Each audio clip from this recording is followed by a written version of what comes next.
Gift wrapping tips for men.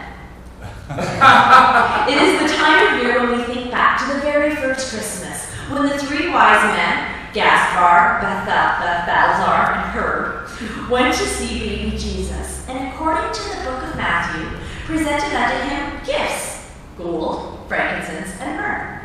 These are simple words, but if we analyze them carefully, we will discover an important, yet often overlooked theological fact. There is no mention of wrapping paper. Amen. If there had been wrapping paper, Matthew would have said so. And lo, the gifts were inside 600 square cubits of paper.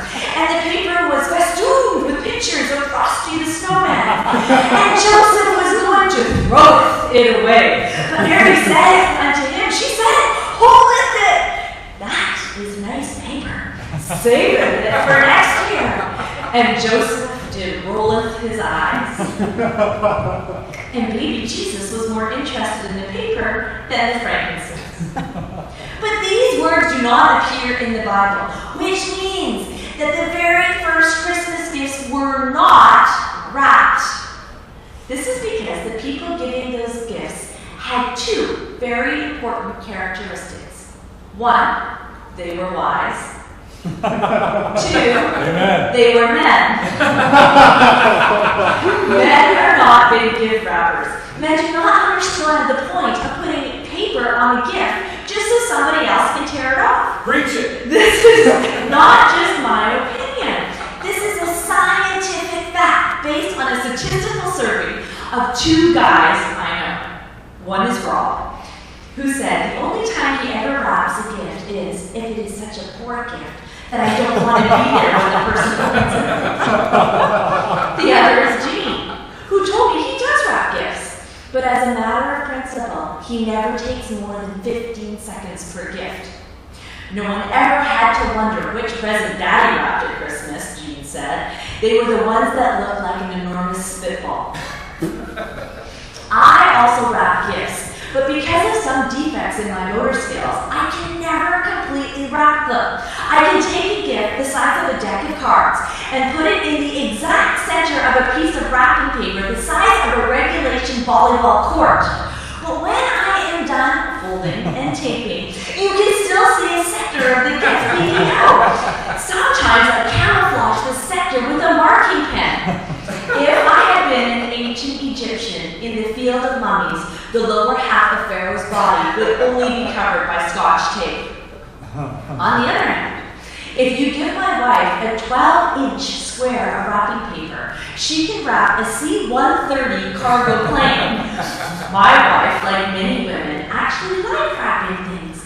And if she gives you a gift that requires batteries, she wraps the batteries separately, which to me is very close to being a symptom of mental illness.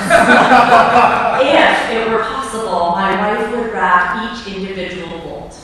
My point is that gift wrapping is one of those skills, like having babies, that come more naturally to women than men. That is why today I'm presenting gift wrapping tips for men. So, whenever possible, buy gifts that are already wrapped. Amen. If when the recipient opens the gift, neither one of you recognize it, you can claim it's myrrh. The editors of Women's Today magazine recently ran an item on how to make your own wrapping paper by printing a design on it with an apple sliced in half horizontally, then dipped in a mixture of food coloring with liquid starch. What are they thinking? If you are giving a hard-to-wrap gift, skip the wrapping paper. Just put it inside a bag and stick one of those little adhesive bows on it.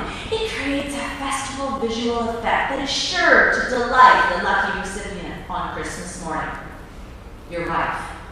Why is there a hefty trash bag under the tree? You. It's a gift. See? It has a bow. Your wife peering into the trash bag. It's a leaf blower. You. Gas powered, 5 horsepower. Your wife.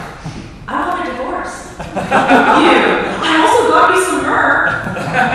So in conclusion, remember that the important thing is not what you give or how you wrap it. The important thing during this very, very special time of year is that you save the receipt. Amen.